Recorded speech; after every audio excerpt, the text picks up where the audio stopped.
Just to tell you a quick story of of hope. As Rochelle was saying earlier, that our hope and our faith and the amount of that hope is all based upon how much we know the scriptures and how much we rely on those and how much we believe in those.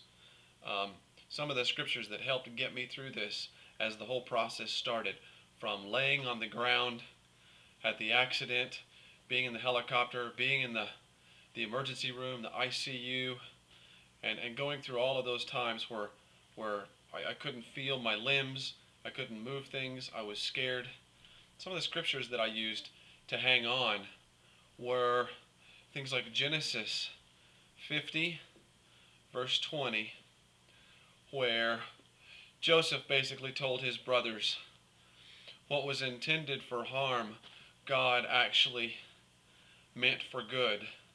And I really do believe that through this process of the accident and the healing, even though I may be going through a really tough time, just like Joseph being thrown in the pit, Joseph being thrown in jail, um, things that I may feel uh, like I'm being troubled, I'm being harmed, I'm being wronged.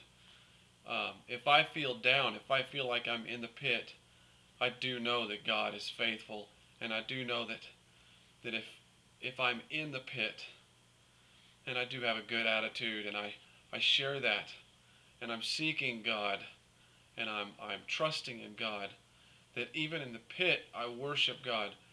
Eventually, in His time, in the right time, He will put me in the place that He wants me to be. He will use the opportunity to make something good out of this whole situation. Another scripture that I've hung on to as well is in James, where it talks about, "Consider it pure joy, my brothers, when you suffer trials of many kinds." And I would say this is certainly a trial that I'm going through, but I do have the opportunity to consider this pure joy. And it's the joy that I have knowing that I'm actually a part of something in God's plan that can be used for good.